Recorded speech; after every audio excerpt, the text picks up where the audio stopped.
Now, Exodus chapter 13, verses 1 to 22. And the Lord spoke to Moses, saying, Set apart every firstborn male for me.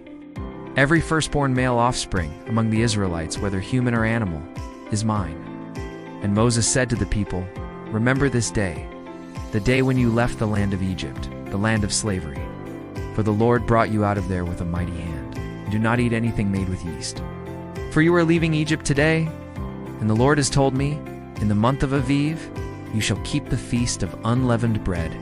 For in the month of Aviv, you came out from the land of Egypt, so you shall keep a feast to the Lord for 7 days.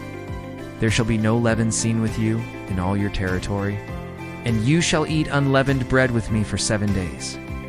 After that, there shall be no leaven seen with you in all your borders, and you shall teach your children in the future, saying, This is done because of what the Lord did for us when we left Egypt, when I brought you up out of Egypt. I made you dwell in safety, and the Israelites shall keep this thing as a statute forever. And when the Lord brings you into the land of Canaan, which he has sworn to give you, a land flowing with milk and honey, as he has said to you and your children, then observe this month. In the month of Aviv, you shall hold the Feast of Unleavened Bread to the Lord.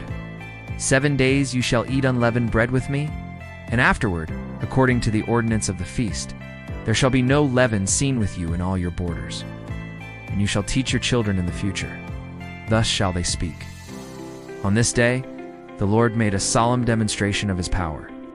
When Pharaoh hardened his heart and refused to let us go, the Lord brought the land of Egypt under his power.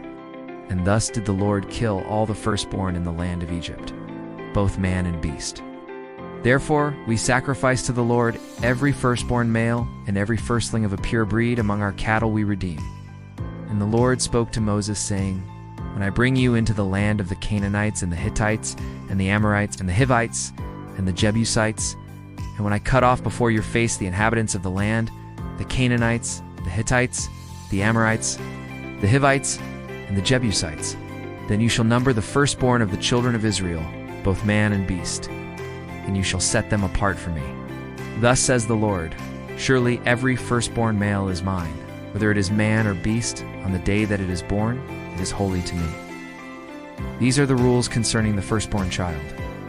Up next, we'll consider how parents should explain this law to their children in verse 14. But until then, for further study, please review Exodus chapters 10 and 12. Key teachings from Exodus 13. Dedication is a response to God's salvation. The consecration of the firstborn teaches that deliverance demands devotion. We belong to God because he redeemed us. Spiritual remembrance strengthens faith. Annual feasts like the Feast of Unleavened Bread were God's way of ensuring that his people never forget his works.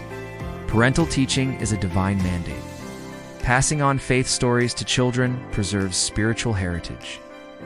God's route is purposeful, even if longer. Sometimes God leads us on a longer path to protect and prepare us. God's presence guides and assures.